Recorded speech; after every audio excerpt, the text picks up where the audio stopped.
చలికాలం మనుషుల్నే కాదు జంతువుల్ని భయపెడుతోంది. అందుకే జంతువుల సంరక్షణకు చర్యలు ప్రారంభించారు జూ పార్క్ అధికారులు. పాములకు హీట్ లైట్లు, పక్షుల ఆవాసాల దగ్గర గన్ని బ్యాగులు, జంతువులకు హీటర్లు, పులులు సింహాల ఎన్క్లోజర్స్ దగ్గర చలి నుంచి రక్షణ కల్పించేందుకు ప్రత్యేక ఏర్పాట్లు చేశారు. ఇక జూలో వింటర్ల ఏర్పాట్లకు సంబంధించిన మరింత సమాచారం లక్ష్మి అందిస్తారు. గత 3-4 రోజులుగా టెంపరేచర్ తగ్గింది. దీంతో నగరంలో జనమంతా కూడా గజగజ వణికిపోతున్నారు. మరి మన పరిస్థితి ఇలా ఉంటే జూలోని జంతువుల పరిస్థితి ఎలా ఉంది? జూలో వింటర్ కేర్లో భాగంగా అధికారులు ఎలాంటి అరేంజ్మెంట్స్ చేశారో చూడాలంటే మనం జూలోకి ఎంటర్ అవ్వాల్సిందే. చూస్తున్నాం కదా హీటర్స్ని ఎలా పెట్టారు అనేది. బేసిక్గా ఏంటంటే అందరికీ వచ్చే డౌట్ ఏంటంటే ఓపెన్ ప్లేస్లో ఉంటాయి కదా వాటికి హీటర్స్ ఎలా పెడతారు అని డౌట్ వస్తుంది, సహజమే అది. బట్ ఇక్కడ చూస్తే కనుక వాళ్ళు నైట్ హౌసెస్లో హీటర్స్ని పెట్టడం జరుగుతుంది. ఈ చింపాంజీకనే కాదు ప్రతి దానికి కూడా హీటర్స్ ప్లస్ లోపల సెపరేట్గా అరేంజ్మెంట్స్ కూడా చేస్తున్నారు. ఫ్లోర్ చూస్తున్నాం కదా, దీని మీద పడుకుంటే చాలా చల్లగా ఉంటుంది, వింటర్లోనే చాలా చల్లగా ఉంటుంది. సో దాంతో ఏంటంటే బ్యాగ్స్ కూడా వేస్తున్నారు. హీటర్ నుంచి వచ్చే వేడికి వాటికి ఇది ఆఫ్రికా నుంచి వచ్చింది, దీని పేరు సుజీ. సో వేరే దేశాల నుంచి వచ్చిన వాళ్ళు ఇక్కడ ఈ టెంపరేచర్కి ఆ యానిమల్స్ తట్టుకోవాలి అంటే వాటికి సెపరేట్గా అరేంజ్మెంట్స్ పక్కాగా చేయాల్సి ఉంటుంది. అలాగే వీటికి ట్యాబ్లెట్స్ కూడా ఇవ్వడం జరుగుతుంది. అంటే ఫుడ్లో ఆ ట్యాబ్లెట్స్, టానిక్స్ ఇవన్నీ కూడా కలిపేసి, అంటే వాటికే ట్యాబ్లెట్స్ అని తెలీదు, సో వాటిని ఫుడ్లో కలిపి వాటికి ఇవ్వడం జరుగుతుంది. ఇక్కడ చూస్తున్నాం కదా లోపల ఉన్నవన్నీ కూడా లవ్ బర్డ్స్ అంటారు వీటిని. అయితే ఇవి చలికి తట్టుకోలేక చాలా వరకు దగ్గరగానే ఉంటాం కూడా చూస్తున్నాం. అలాగే బ్యాక్ సైడ్ చూస్తున్నాం కదా అవన్నీ పాట్స్ ఉన్నాయి. అంటే ఈ కుండల్లో చలికి తట్టుకోలేనప్పుడు అది చిన్నవి కాబట్టి కుండలో వెళ్ళి స్టే చేస్తాయన్నమాట. అలాగే ఈ నెస్ట్ కూడా అంటే గూళ్ళు కూడా వీటికి సెపరేట్గా అరేంజ్ చేస్తున్నారు. అంటే ఆ చెక్కతో చేసినవి ప్రతి ఎంక్లోజర్లో కూడా వాటికి సెపరేట్గా చెక్కతో అంటే నెస్ట్ కూడా అరేంజ్ చేశారు. అలాగే వెదురు కర్రలతో ఉన్న ఒక నెస్ట్ కూడా చూస్తున్నాం. అలాగే కొన్ని ప్లేసెస్లో లైట్స్ కూడా అరేంజ్ చేశారు అనమాట. అంటే లోపల లైట్స్ ఉండడం వల్ల వేడి ఉంటుంది, వేడి నుంచి అవి కొంచెం తట్టుకుని ఉంటాయి. ఇంకా జంతువులతో కంపేర్ చేస్తే వీటికి ఎక్కువ చలి ఉంటుంది, ఈ బాట్స్ మాత్రం చలి ఉంటుంది. సో ఇంకా వాటర్ బాట్స్ కూడా ఉంటాయి, వాటికి సెపరేట్గా అవి వాటర్లోనే స్టే చేస్తాయి కాబట్టి వాటికి పెద్దగా కేర్ అయితే తీసుకొని ఇవి మిగిలిన ఈ పక్షులన్నిటికీ మాత్రం చాలా కేర్ తీసుకుంటున్నారు. దాంతోపాటు వీటికి ఫుడ్లో కూడా టాబ్లెట్స్ ఇస్తున్నారు అనమాట. అంటే బి కాంప్లెక్స్ కావచ్చు, అలాగే వేడిని కలిగించే ఫుడ్ పెడుతున్నారు. అంటే ఈ పచ్చివి కాకుండా వేడివి కావచ్చు, ఇలాంటివి కొన్ని ఐటమ్స్లో మాత్రం చాలా పక్షుల కోసం సెపరేట్గా ఫుడ్ ఈ వింటర్లో చేంజ్ చేస్తున్నారు. రెప్టైల్స్ అంటే సరీసృపాలు అంటే పాకేవి. సో ఇక్కడ చూస్తున్నాం కదా కోబ్రా దగ్గర ఉన్నాం. కోబ్రా చుట్టూ కూడా ఎండుగట్టుంది. సహజంగా ఏంటంటే లోపల ఇసుక ఉంటుంది, శాండ్ ఉంటుంది, తప్ప ఎండుటాకులు అయితే ఉండవు. జస్ట్ ఈ వింటర్ కేర్లో భాగంగానే వాటికి అన్నింటికి వెచ్చదనం ఉండడం కోసం ఈ ఎండుటాకులు వేసారు. ఇక్కడ చూస్తున్నాం కదా కోబ్రా కూడా వాటి మీద ఉంది. బేసిక్గా ఇక్కడ వాటర్ ఉంది, అలాగే పక్కనంతా కూడా శాండ్ ఉంది. కానీ ఆ ప్లేస్ అంతా వదిలేసి చెట్లు కొమ్మలు కూడా ఉన్నాయి.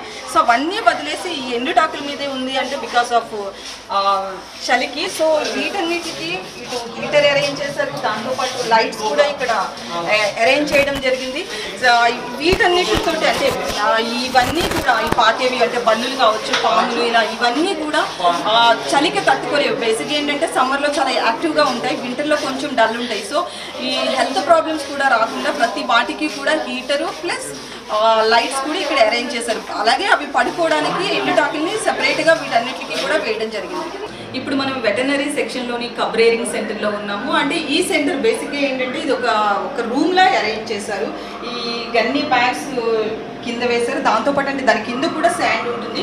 ముఖ్యంగా ఇక్కడ ప్రత్యేకంగా చెప్పుకోవాలంటే మాత్రం బ్రూడర్ గురించి చెప్పుకోవాలంటే ఇది రూమ్ టెంపరేచర్ని బట్టి అది మారుతూ ఉంటుంది, అంటే సెట్ చేస్తారనమాట. ఇక్కడ చూస్తున్నాం కదా ఈ రూమ్ టెంపరేచర్ని పూర్తిగా మనం కంట్రోల్ చేయొచ్చు, అంటే తగ్గించుకోవచ్చు లేదా పెంచుకోవచ్చు. సో బ్రూడర్ అయితే అంటే లోకల్ మేడ్ అయితే సో ఈ ఏవైతే చిన్న బేబీ బర్డ్స్ అంటే చిక్స్ ఏవైతే ఉంటాయో వాటన్నిటికీ కూడా ఎక్కువగా బ్రూడర్ అరేంజ్ చేస్తారు. అంటే ఈ ఆస్ట్రిచ్ ఇక్కడ చూస్తున్నాం కదా ఎంత యాక్టివ్గా తిరుగుతుంది. బేసిక్గా ఏంటంటే చలి చాలా ఉంది కాబట్టి ఒక పక్కకి ముడుచుకుని ఉంటుంది. వింటర్లో జంతువులకు కావచ్చు, పక్షులకు కావచ్చు, అలాగే సరీసృపాలు వీటన్నిటికీ కూడా ఎలాంటి హెల్త్ కేర్ తీసుకుంటారు అనేది డిప్యూటీ డైరెక్టర్ హకీం గారు ఉన్నారు, వెటనరీ డాక్టర్. సో ఆయనతో మాట్లాడదాం. సరే, హెల్త్కి ఈ 3-4 మంత్స్ కూడా ఎలాంటి కేర్ తీసుకుంటారు? జనరల్లీ వింటర్ సీజన్లో స్పెషల్ మెజర్స్ ఉంటాయి మాకు. మేనేజ్మెంటల్ పరంగా కానీ మెడికల్ పరంగా కానీ స్పెషల్గా చేయాలి. మెడికల్ పరంగా ఎక్కువగా మాకు, ఎందుకంటే మన ఇప్పుడు జంతువులు ఎక్కువ వింటర్ వచ్చినప్పుడు స్ట్రెస్లోకి వచ్చేస్తాయి. సీజన్ చేంజ్, పర్టికులర్ ఇప్పుడు తుఫాన్ వచ్చింది, ఇమీడియట్లీ వింటర్ నుంచి సివియర్ వింటర్కి వెళ్ళి గాలులు వీస్తున్నాయి. దాదాపు 5 to 6 డిగ్రీ టెంపరేచర్ తగ్గిపోయింది. సో దాన్ని రికమెండ్ చేయడానికి మా దగ్గర దానికి సంబంధించిన supportive medications like B complex supportive oral and medication ఫీడ్లో ఇవ్వడము, ముఖ్యంగా ఇంకా మల్టీవైటమిన్స్ ఇవ్వడము. అంటే కొన్ని శాకాహార జంతువులు ఉంటాయి కదా, వాటికి ఎక్కువగా ఈ టైంలో ఎక్కువ శ్వాసకోశ వ్యాధులు అవి వస్తుంటాయి అంటారు. సో అలా వేటికైనా వచ్చాయి?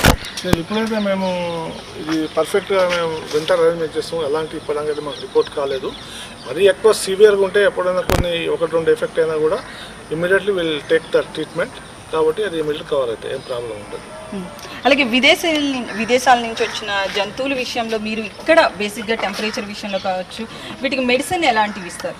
అంటే ఎందుకంటే విదేశాలు అనేది ఎక్కువ వరకు మాకు విదేశ జంతువులు అంటే ఇండిజినస్ ఉంటాయి, ఎగ్జోటిక్ ఎనిమల్సే ఉంటాయి. ఆ ఎగ్జోటిక్ ఎనిమల్స్ ఉంటే వచ్చే ఎక్కువగా మేము యూరోపియన్ కంట్రీస్ నుంచి కానీ ఆఫ్రికన్ కంట్రీస్ అదర్ కంట్రీస్ నుంచి మాత్రం మనం తీసుకొని రాగలుగుతున్నాం. అలాంటి వాటికి ఆల్రెడీ మన టెంపరేచర్కి అవి సెట్ అవుతాయి, ఏం ప్రాబ్లం ఉండదు. అంటే లాస్ట్ ఫ్యూ మంత్స్ బ్యాక్ చాలా జంతువులు జూలో చనిపోతున్నాయి అనే రూమర్స్ వచ్చాయి, అంటే ఏనుగు చనిపోయింది, అలా కొన్ని జంతువులు చనిపోయాయి. సో ఇప్పుడు పరిస్థితి ఎలా ఉందండి? చనిపోవడం అంటే యాక్చువల్ చాలా మందికి అంటే దాని యొక్క లైఫ్ స్పాన్ అనేది తెలియదు. ఇప్పుడు ఫర్ ఎగ్జాంపుల్ మా దగ్గర దాదాపు ఒక 2 లయన్స్ ఒక ప్యాంథర్ చనిపోయింది, అవి అన్నీ 20 years క్రాస్ అయిపోయింది. అంటే దాని లైఫ్ స్పాన్ అనేది ఇప్పుడు వైల్డ్ లైఫ్ స్పాన్ కార్నివర్స్కు పెద్ద జంతువులకు ఓన్లీ 12 to 15 years ఉంటుంది, 15 years మ్యాక్సిమం. అది ఓల్డ్ ఏజ్ వల్ల పోయినాయి, సెన్సిటివ్ వల్ల ఎలాంటి ప్రాబ్లం లేదు. Maintaining the lowest mortality among the all Indian rules. అది ప్రస్తుతం 3-4 days నుంచి చలి తీవ్రత పెరిగినా కానీ వీటికి కూడా హెల్త్ ప్రాబ్లమ్స్ అయితే ప్రస్తుతానికి రాలేదంటున్నారు. అలాగే 24 hours కూడా మేమందరం కూడా వాటికి అందుబాటులో ఉండి చూస్తున్నామని చెప్తున్నారు veterinary doctor. Birds, animals, reptiles వీటన్నిటికీ కూడా వాటి శరీర తత్వాన్ని బట్టి టెంపరేచర్ పెంచుతున్నారు. కొన్ని వాటికి హీటర్స్ పెడితే కొన్ని వాటికి లైట్స్, ఇలా టెంపరేచర్ మాత్రం డౌన్ కాకుండా చూస్తున్నారు. అలాగే ఈ అరేంజ్మెంట్స్ అన్ని మరో 2 months ఇలాగే కొనసాగుతాయి. కెమెరా పర్సన్ కిరణ్తో లక్ష్మి, విస్క్ న్యూస్, హైదరాబాద్.